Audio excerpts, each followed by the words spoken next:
Our next session includes a perspective of practitioners around issues on impact management and measurement. The panel would talk about technological innovation, the long journey of IMM, and the future hurdles that this domain could face. Further, the session would also discuss about the huge potential this sector carries and how businesses can take advantage of the same. The session is moderated by Devang Bhandari, who leads the deal advisory and strategy practice and the corporate citizenship program for KPMG. The other panelists include Arnab Mandal, who is the functional head of impact management at Tata Trust. Reihem, who is a partner at Omnivore, along with Sowmya Suryanarayanan, who is director, impact and ESG at Aavishkaar Capital. Varad Pande is a partner, strategy, impact and new initiatives at Omidyar Network India. As many relevant questions as possible. And the way we've divided the entire panel is you've got a micro overview and a macro overview. Micro is really taking it down to the ground level to figure out, hey, what's really happening at a ground level and what are the challenges and opportunities and so forth. So that's, I think, one part. And then macro is really covering some bit of a high-level themes which we would want to cover. And the way I'm going to do this is I'm going to ask so it's the same question which every panelist will sort of talk about, and hopefully you'll hear different perspectives as each one of them bring a stellar sort of background, experience, and area of practice. So with that, let's get started. So thank you all for being patient and being here. So the first theme, now we start with micros. So the first theme, after coming from the framework which BI has talked about, is data. And data. That's what we hear about.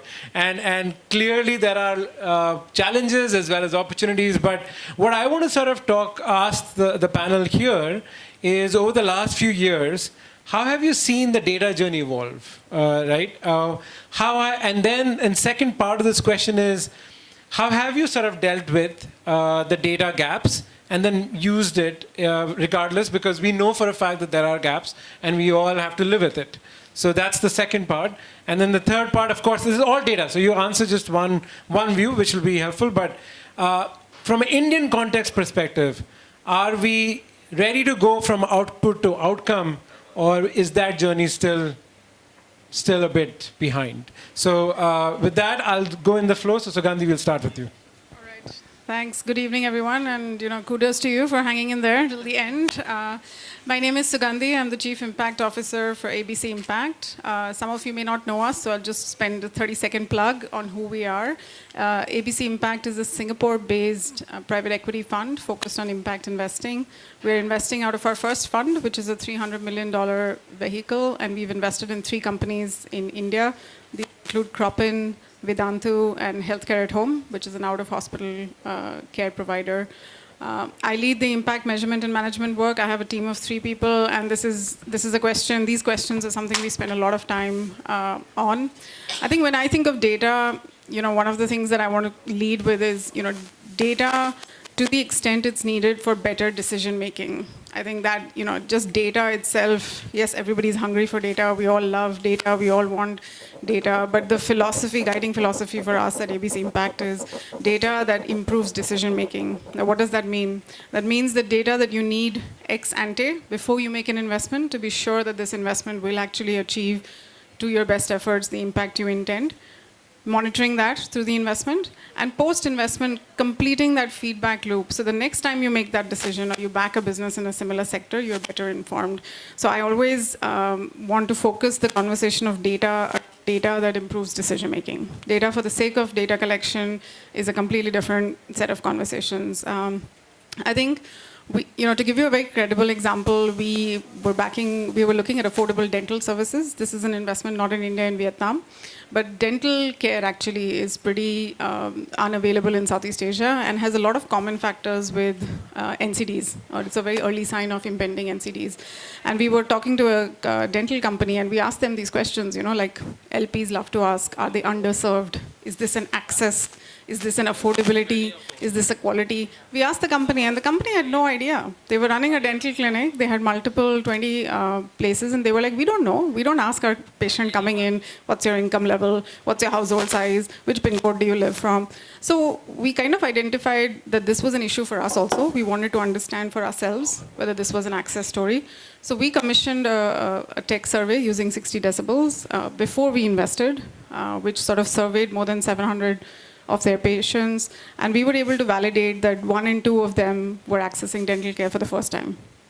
We were able to understand how knowledge about dental care improved their awareness, and they would go back and teach their family and refer other people. So I think that's just an example to highlight the importance of working to get that data before you make the investment. And we continue to track that on a periodic basis. But that's kind of my perspective on data that improves decision making. Thanks, Devang. Thanks, Sugandhi.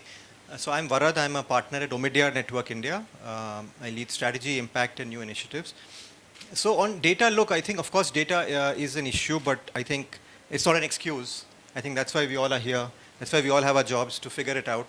I think the main learning for us has been that it's possible to live in a data-light world and yet create a cost-effective, rigorous, and value-creating framework. And so what we have done, I'll give you two specific things that we've done.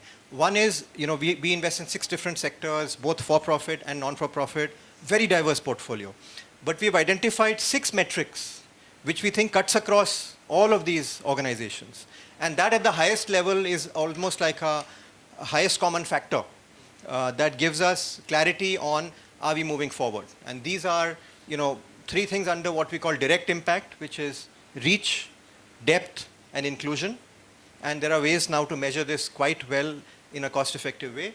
And then sector impact, are we moving the needle on sectors we work in? And there we measure things like, are our investees spurring imitators, others trying to adapt their model? Are our investees being able to crowd in new capital? And are our investees driving both policy and ecosystem level impact? So at the highest level, the 6 metrics give us a highest common factor. It's not very onerous to capture these metrics. Of course, then you can layer in additional metrics at an investee level, at an initiative level to give you more depth, depending on data availability. But these are sort of 6 which stay the most. The second thing I would say is that the key here, from our point of view, is not to make data collection a data collection exercise, which is, hey, we need lots of data because we are measuring something. But can you create value for the investee from the process? So the same data that we collect through surveys, and we also do lean data surveys every year, is can we make that an insights report for the investee, where the investee gets the net promoter score, the investee gets the changing aspirations and needs of his customer, it gets a sense of the kind of change they are making and what next in their journey. So what is a data collection exercise for us to measure impact equally becomes a business enhancing value activity for the investee. And I think that's the way to solve this problem. Hi, I'm Reihem from Omnivore. I actually approached this problem from the opposite side of the impact investing spectrum, because I'm from the investment team, and we were trying to find as pragmatic an approach to deal with impact as possible. Yeah. So I think my colleague Sandeep, who leads impact at Omnivore, was supposed to be on this panel, but he couldn't be here today. So my perspective is very simple. We started as a fund without an impact mandate, which meant our LPs did not make us measure impact. It's something that we chose to do halfway through our first fund. We were committed to smallholder farmers because we saw that as a business opportunity. I'm just being honest here. We felt that solutions in that space just didn't exist, and it was an underserved population, and we wanted to create opportunities there and profit from it, bluntly.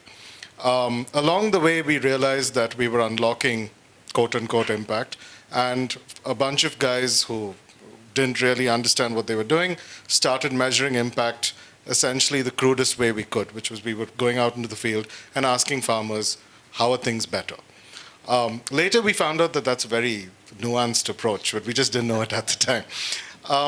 As we transitioned to a set of LPs that cared deeply about the impact that we were creating, we were forced to take a slightly more scientific approach and approach impact measurement with rigor. And again, we tried to find the most pragmatic way to do that.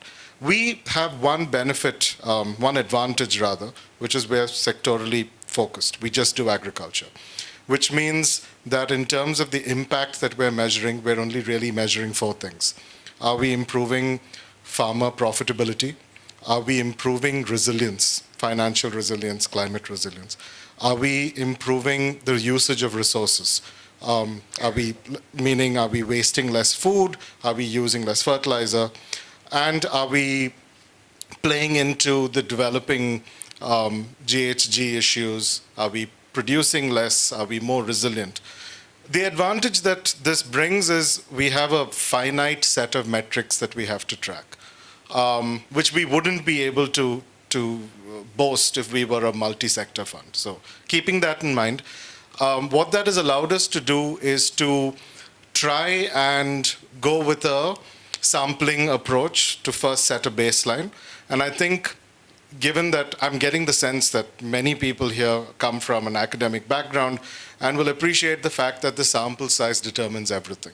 And we go in there sampling 5, 10, 200. I mean, there are people from Aavishkaar here. They've invested in platforms. We've invested in platforms. Some of these platforms have over 1 million farmers, 2 million farmers. At what point do we decide that a sample size is statistically relevant? But we have to make do, because we can't sample 2 million farmers. It's just simply impossible. So we need to arrive at a number that we believe is honest, that we believe reflects some semblance of reality. And then we need to take other data collection tools. All of us have MIS systems which are put in place. All of us are tracking financial metrics.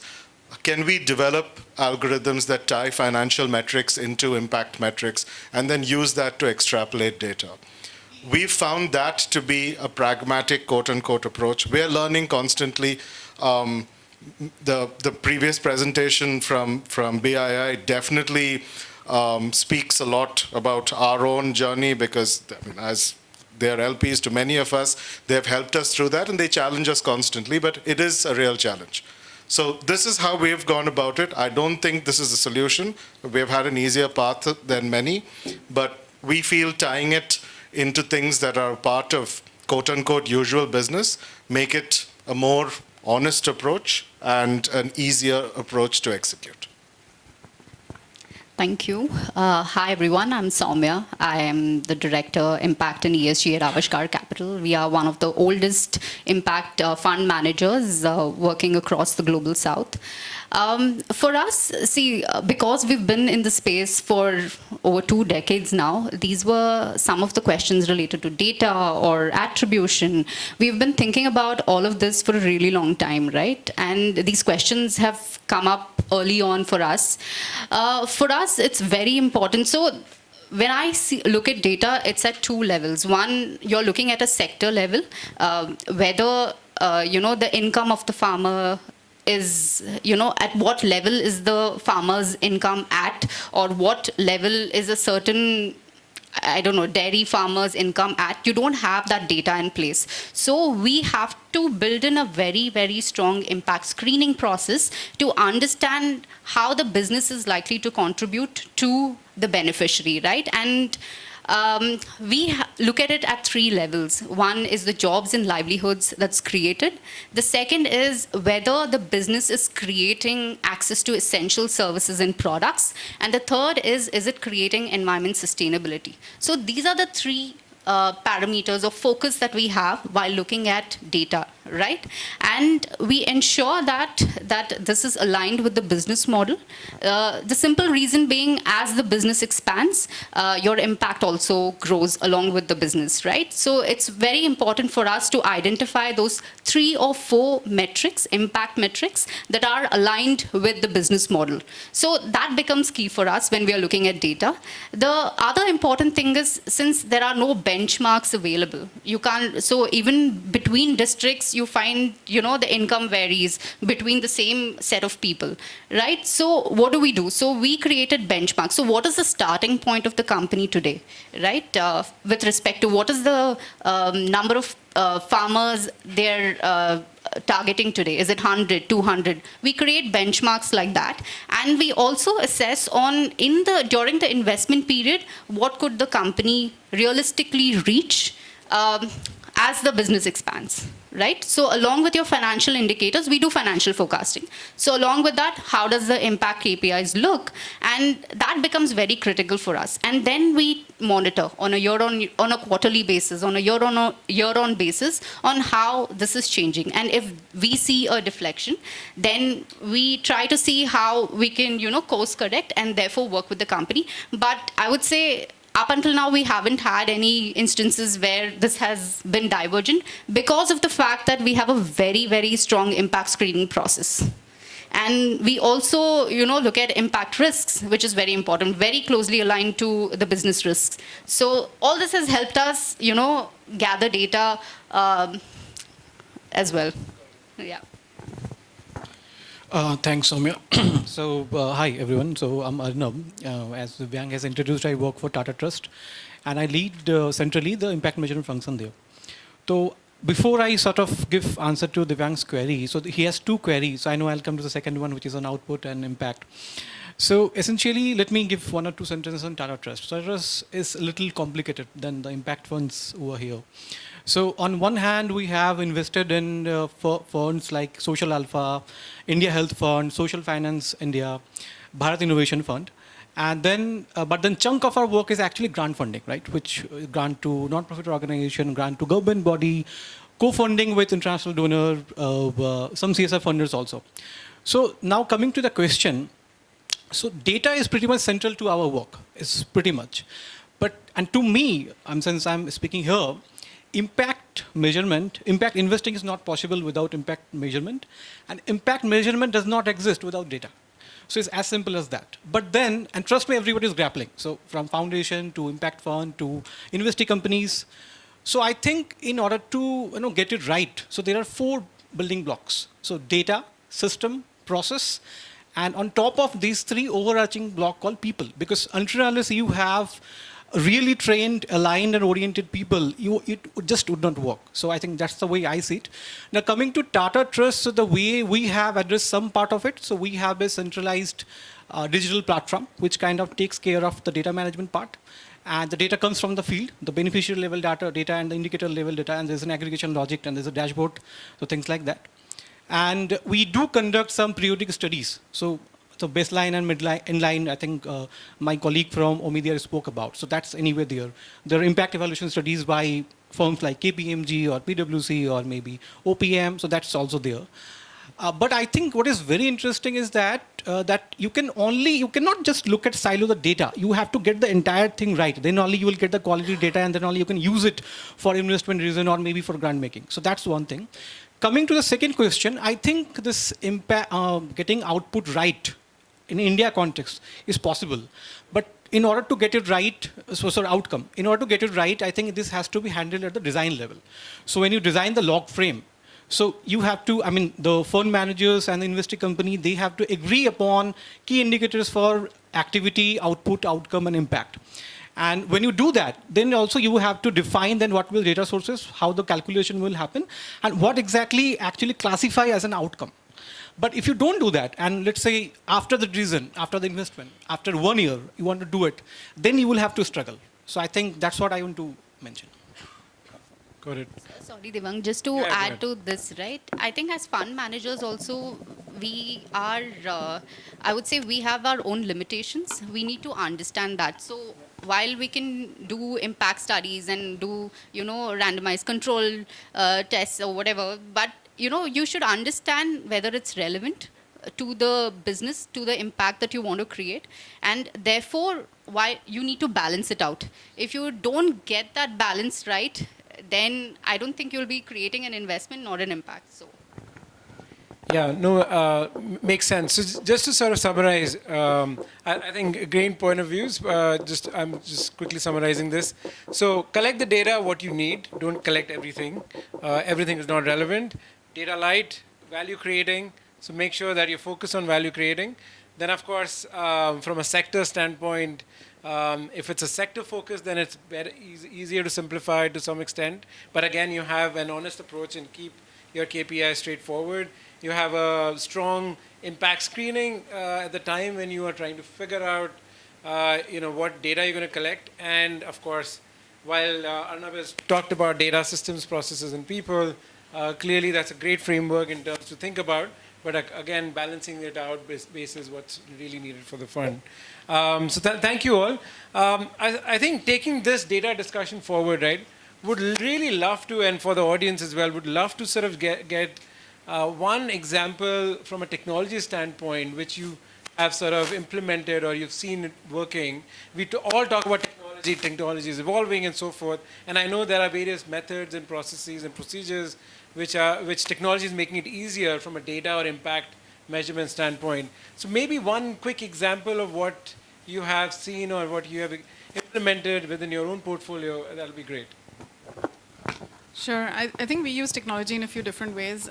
One thing is technology itself is a huge enabler of impact. So a lot of us are invested in tech companies, ed tech companies, ag tech companies. And the fact that it's a tech-enabled solution just naturally allows for a lot more measurement because the company is already tracking all this, some of it seamlessly without actually doing any work. So I think one thing is that technology is a huge enabler of impact, just the fact that it's part of the business, and we shouldn't underestimate that. So for those kind of businesses, we just try to help them with the thinking. They have all the data, but which pieces of data do you need to make the right assumptions and hypotheses around impact? So our work is more to counsel them on thinking about their theory of change, helping them capture and triangulate from those data points. For ourselves, we do use technology. We have implemented a reporting system which allows companies to seamlessly report their ESG and impact metrics, which we are able to track. It also creates for an audit trail, so that's another sort of benefit of technology.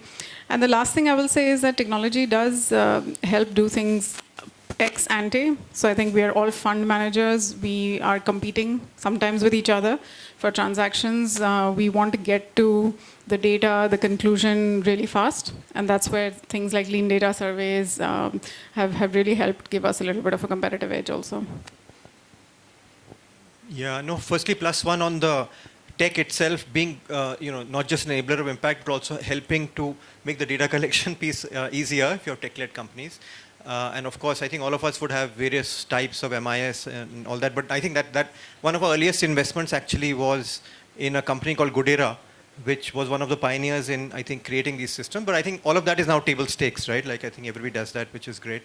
I'll give you one example of what we are trying, which I think is a very cutting-edge example. So there's an organization called Decodis, which is working with us. And one of the founder is one of the authors of this book called The Portfolios of the Poor, which was really, I think, the first real attempt to understand the debit-credit ledger of people in the informal sector many years ago. It was a legendary book. But what we are trying to do with them is to see, can we get to a level of depth of understanding impact on the end customers while using technology. Usually when you say depth, you say, oh, let's go do qualitative interviews or focus groups, etc. But can you flip it and say technology can help us get to nuance? And how do you do that? So what we are piloting is an interactive voice response IVR-based system where calls are going to customers based on the responses they get. Now, technology can be used to process those responses in a very interesting way by using natural language processing, which is now a growing area of work where you don't have to manually examine each response, but you can use technology to do it. And another science called neurolinguistics, which is even more interesting than NLP, I think, because what it tries to do is assess the nuance of impact by seeing the tone of the person's response, not just the words of a person's response, but the tone of the person's response. So by using the IVR data and applying NLP and neurolinguistic principles, we are trying to get a better handle on the depth of impact of those end customers. It's an experiment. We're doing it with 2 of our investees who have volunteered to be part of this. But I think it's a great example of the type of innovation that technology can enable us to do to further the impact measurement agenda.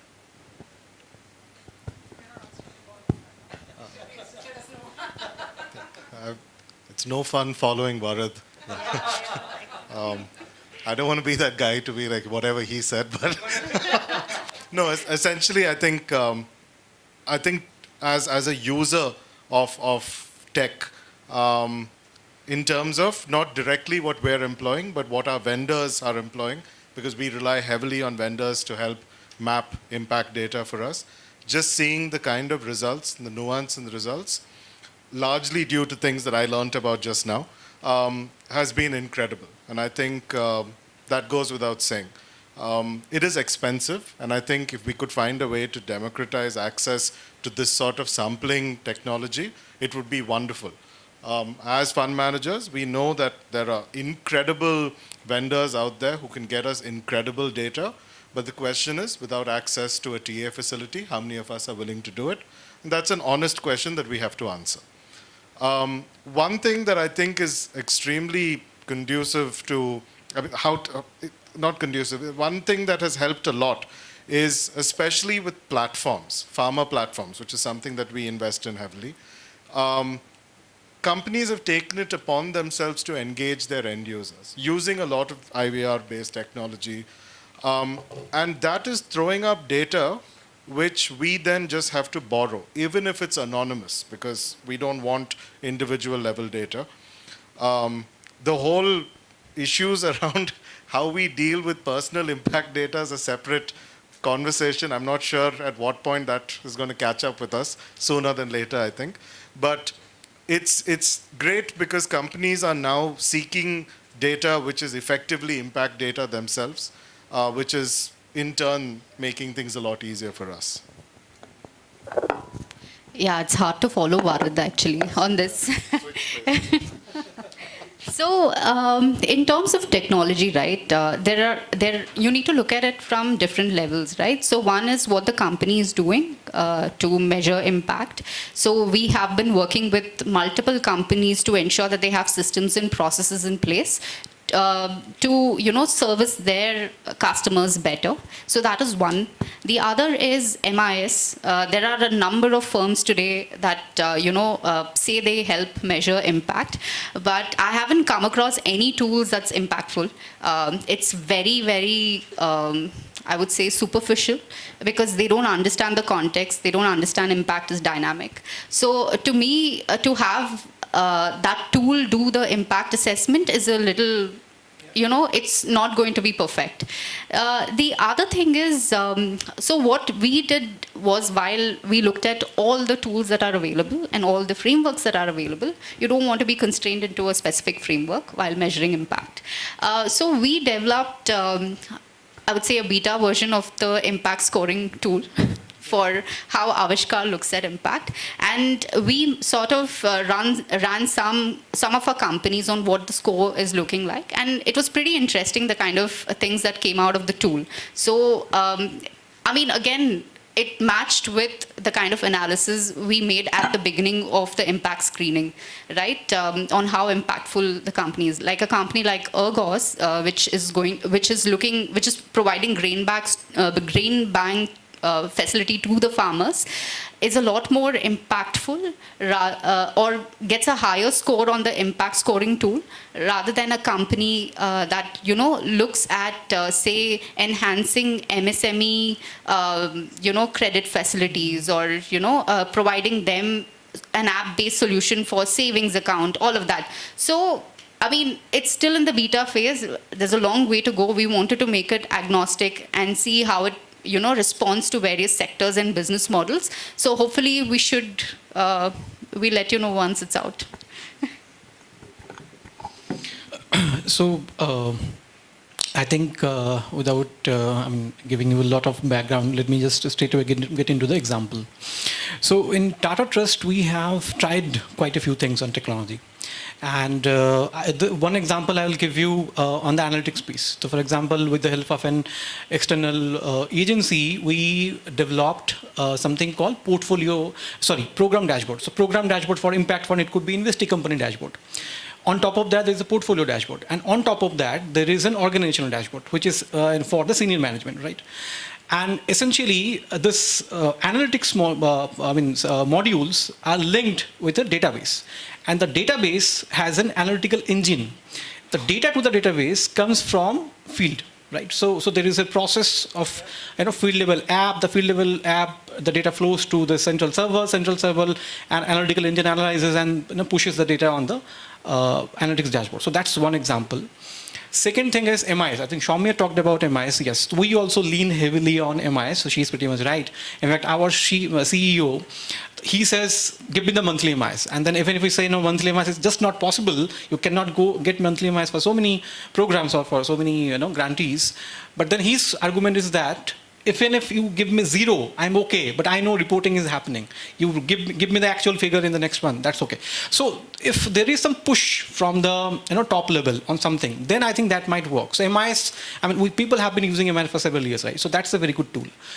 Third example, I will give you something called Delta, which was developed by Tata Trust, and it had two kind of flavors. So one flavor was called Delta Framework, another is called Delta App.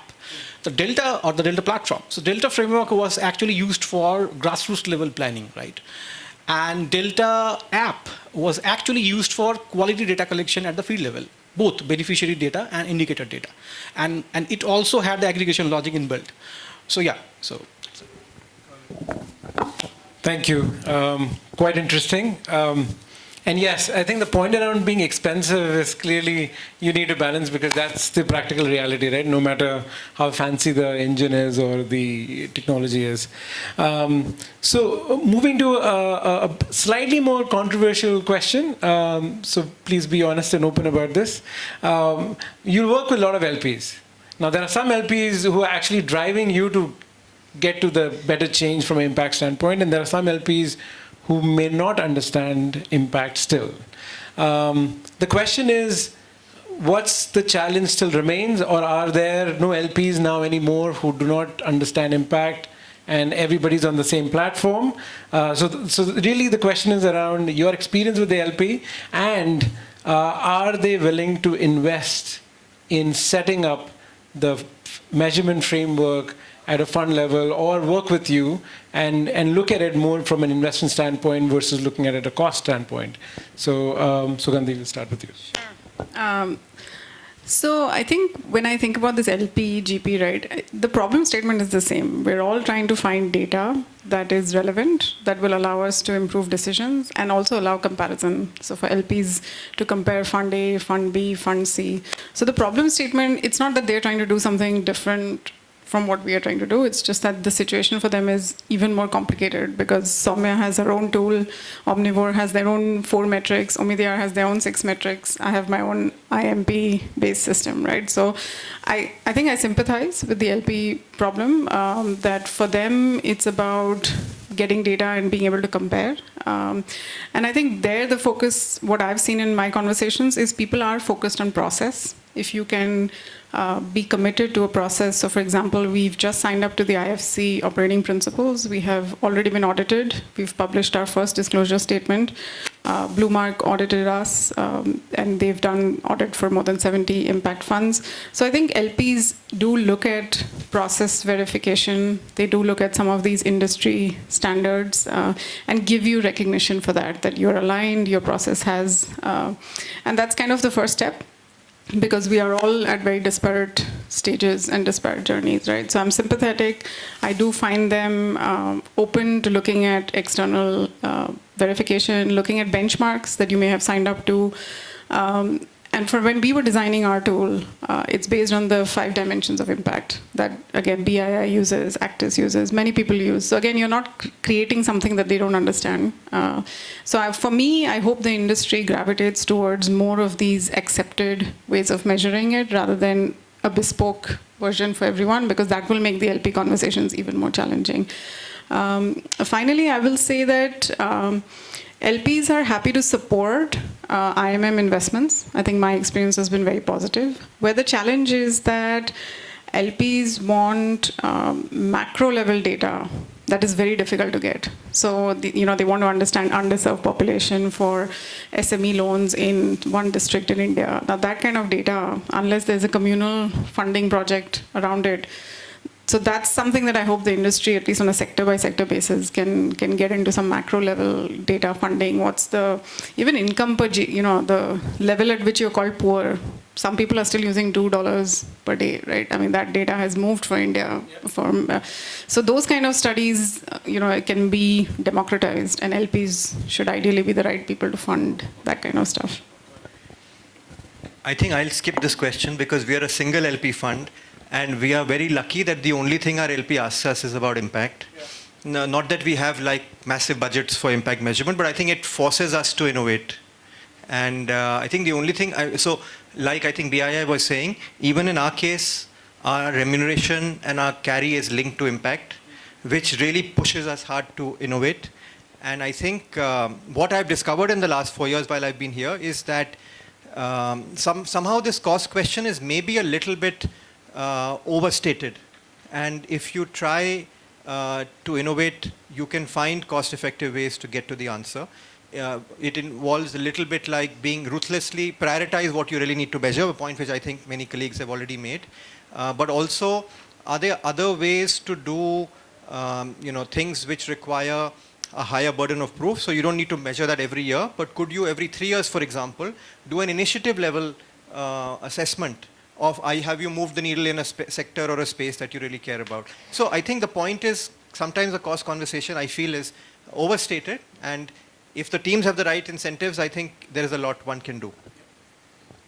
So across our 3 funds, 2 older funds, one we're just launching now, we have a mix of investors who are 100% commercial, who have zero interest in impact, to DFI investors for whom impact is incredibly important. If we talk about the evolution of how LPs respond, or at least what's guiding LPs, I think we have to, one, clearly differentiate between ESG and impact. ESG is universal. HNI investors care about, HNI Indian, let me be specific, investors care about ESG right now. So that, I think, is already a giant step from 2011 when we started to now in these decade plus. That's a huge transition we have seen. Impact is a slightly more nuanced story. I think it goes without saying that for especially DFIs, it's incredibly important, but also for family offices, both Indian and foreign. The challenge, I think, lies in getting, for fund managers like us, lies in getting a bunch of LPs with slightly different priorities, or DFIs with slightly different taxpayer expectations and therefore different priorities, to align on what constitute impact and how a fund should prioritize its investment strategy. And I think that's a process which is almost as arduous as negotiating terms for each fund, and it always will be. What I think is encouraging is, I think, just like ESG has now become a universal norm, I would suspect that when we are launching our next fund, impact will be as well. So that transition has been consistent and increasing. So I think that's encouraging and something that we should be proud of.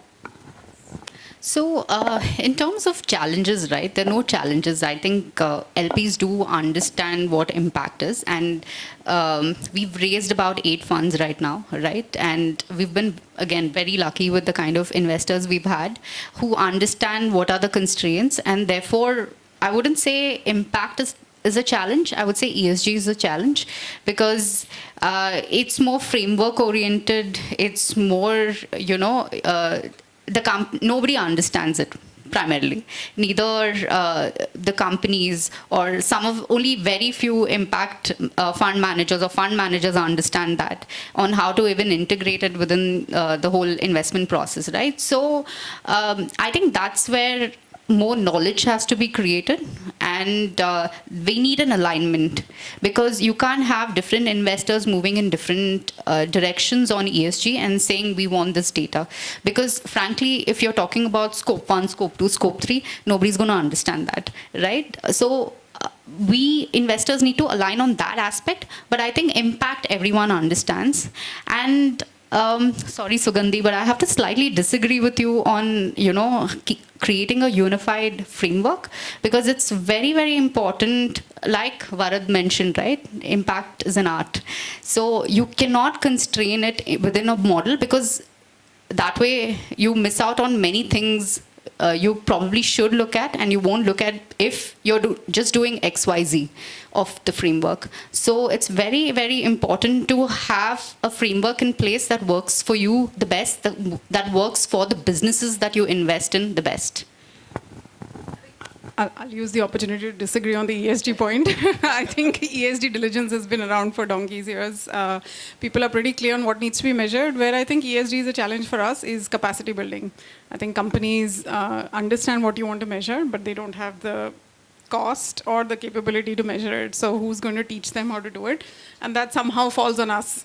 And then we are the impact and ESG experts, and which seems like pretty impractical to be, right? So I think the capacity building aspect is exhausting on ESG, I would say, yeah.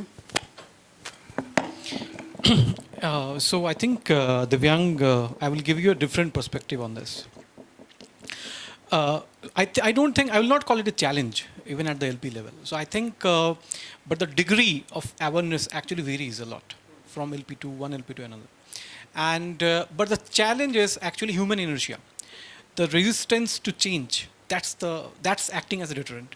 And that's everywhere, from people at the LP, from at the impact fund level, at the investee company or at the grantee level, that's everywhere. So then essentially what happens is that once you sort of set up a framework, there is a resistance, people don't follow it, right? Somehow you feel, no, it's just not taking off. So I personally feel the way probably to handle this is to have IMM strategy at the LP level, IMM strategy at the impact fund level, and the investor level. So the strategy will vary. So there will be some sort of in sync, but it has to vary. It cannot be the same, because as Sugandhi mentioned, LP is more interested to look at the macro things. So they are not very interested to say, let's say, your investee company is working on MCH, maternal child health, and where the reduction of MMR, reduction of IMR is kind of impact indicators for the investee company. Maybe the LP is not interested exactly what happened to that investee company, but LP is interested overall in the geography that you are working in. Let's say Pan India, 5 investee companies or 5 guarantees have been given fund on this. What has been the impact? So that is what. So I think therefore the IMM strategy has to vary, all these levels. Yeah. No, thank you very much. And we are coming back to the ESG question. So that is one of the most interesting topics. And Sowmya, on a lighter note, maybe we should talk separately, because firm like KPMG can absolutely help on the ESG integration with IMM. But anyhow, okay. So one last question on the micro bit, and it occurred to me because someone was mentioning the other day, saying if you add up all the impacts being created by everybody, it'll be twice the size of India's population. So which leads to an attribution question of how do you deal with attribution, and is there a standard approach, or is there an approach you've taken within your firm to deal with this? So attribution, so we use the IMP, which is the 5 dimensions of impact. I think anybody who attended the BII session would have gone into pretty much a lot of depth on contribution. But contribution, attribution, counterfactual, as in what would have happened if you had not invested?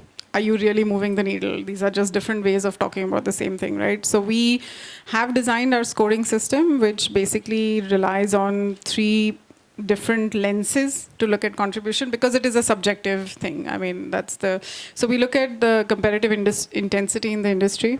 We look at the level of innovation in the solution. And then we do look at a variation of what Varad pointed out, which is, are we able to attract capital to this industry by backing this business? Is that catalytic funding? So we use these 3 lenses to try and score contribution. It is a key part of the IMP framework. So any impact investor who adopts the IMP framework is by definition forced to think about attribution and contribution. But I will say that as an investor, I place more value on the how much calculation, the depth, the reach, because again, if you want to strive to quantitative and better decision making, it's important to focus on things that can really be quantitatively measured. Firstly, I'll just say that we should not confuse attribution with contribution. I think attribution is a very high bar where you're saying we caused change. I think none of us in this room can claim that with our a few $1 million here and there when we probably would have succeeded if we transform Vasant Kunj from a contribution, from an attribution perspective. But okay, let's come to the other part of my answer. So no, attribution of course is, contribution of course is an important but very hard question. I think there are, I'll give you a couple of things that we do. One is this whole sector studies from time to time that give you a sense of has the thing moved in the thing you're trying to change. It can't be collected on a daily basis. The second is I think what Sugandhi said, which is force us to ask the question, what would happen if we did not invest? Right? And are we able to articulate that well? I think that's very important. And I think if we do these two, we can make, the third thing we do, which is there should be some metrics worth tracking at a sector or a country level that you're trying to change. So, for example, we invest in financial inclusion, so we track very closely the new to credit customers in India, right? Which gives us also a dipstick sense of are we moving something which is in our theory of change. So I think if we do these things, we can make a dent on the contribution, but not the attribution question. So this is a very, very hard question to answer. We're a very early stage investor. And in impact investing, they say the early bird gets the impact, right? So, but the honest answer is if it's a good business, and we're hoping that we're all investing in good businesses, the honest answer to Varad's question is if we didn't invest, someone else would have, right? It's not like there's one impact fund in India, which was the case when you started, but it's not the case anymore. So the truth is if we didn't invest, someone else would.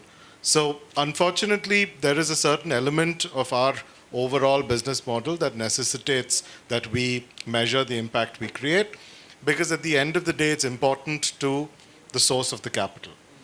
I don't think that necessitates that we overstate it, but it does mean that we are compelled to attribute it to ourselves. Unless unless the source of the money, the disparate sources of the money come together and agree on a way in which this can be done, I think it would be very, very hard at a fund manager level to even begin to understand this issue.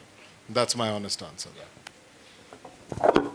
Yeah, it's like a existential question, attribution, contribution. But really, at Aavishkaar, again, we've been thinking about this for quite some time, right? And so we approach it a little differently. So we look at impact at two levels, one at the fund manager level and the other at the enterprise level. So at the fund managers, what is our contribution? Are we the first institutional investors in companies? Are we identifying women founders, co-founders? Are we investing in those businesses, right? And because of our investment, how much has the company been able to raise additional capital, right? Be it mainstream, be it other impact funds. So we look at, and one of the things is, have we been able to contribute to the ecosystem as well, in building the ecosystem? Like we invested in a lot of microfinance companies, and we also initiated the microfinance investment network. So that is like an ecosystem level initiative. So what has our contribution been to the ecosystem, to the kind of companies we are choosing? So that becomes our fund impact, right? At the enterprise impact, like I said, the kind of jobs and livelihoods the enterprises are creating, whether they're creating access to essential products and services, and who are these beneficiaries, and environment sustainability as well. So these are measured at the enterprise level. So we've always attributed contribution of impact of our portfolio companies to the investee companies itself.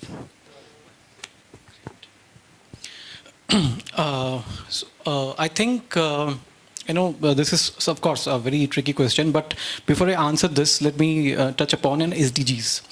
And all of us know that when SDGs were launched, and essentially when there is a push from the business community, so the traditional business, even the World Business Council for Sustainable Development, of course, the Impact Fund. So everybody was saying that we are doing something on SDG. But I completely agree with Varad that randomly saying that I'm doing something with SDG doesn't make much sense, actually. So you actually cannot say that my work or my investee company's work or my grantee's work has contributed this to SDG. No, it is very, very tough. What you can actually say, alignment. You can say, let's say, my work on maternal child health, my work on agriculture, my work on better working conditions is aligned with these goals. That's what you can say. Now, coming to very specific things on this point. So what we did in Tata Trust, so we do something called a split approach. In the sense, many times we do co-funding, right? And then, or if we are not doing, even then those cases to the grantee company, grantee organization, we ask them that tell us the sources of fund. How much, and then total how many beneficiaries are going to cover or reach. Depending on the proportion, then we get that what is the actual beneficiary coverage for each of this contributor. So that's one approach. It's called a split approach. Second is there are some statistical method to actually remove duplicate, because same beneficiary might have been counted by various things. So therefore, duplicate counting is actually a big issue, and in addition to the data malpractice and data fudging and things like that. So, and there are some statistical method to remove those things. Third is we have also tackled this in a few cases through some studies. Thankfully, in econometrics, there are ways where you can actually have control variables. So although in the field level, there could be like n number of things which contribute to this change, right? But then can you sort of assign some sort of dead weight? For example, social return on investment, we have done SROI in a few cases, and we have assigned dead weight, and then we have understood that change that has happened to us is actually this magnitude, and not because of other factor. Because if we consider everything, the change probably would happen different. Yeah, so I think there are some use cases to sort of come to the conclusion. Got it. So Pragya has been very strict with me, so I have to now stop the panel, given that we've run out of the... Yeah, absolutely. So we'll just do... So unfortunately, we will not get to the most famous question, which I think I should have asked first. Now I'm regretting that, which is really around... Yeah, so ESG and IMM just come to us as KPMG, and we'll help you, and we'll solve that dilemma for all of you. But no, thank you very much. I have to say that the panel has been super honest and very direct. So really thank you for all the answers and all the insights. It's been a great sort of learning session for me. Hopefully the audience found it useful as well. Whoever is left. But I'm sure this is not the only discussion. We will carry on with this discussion for many Prabhavs to come. So hopefully we'll be at a place where some of these questions may become irrelevant. I'm hoping with that. So with that positive note, thank you very much, and thank you for the panelists. Thank you.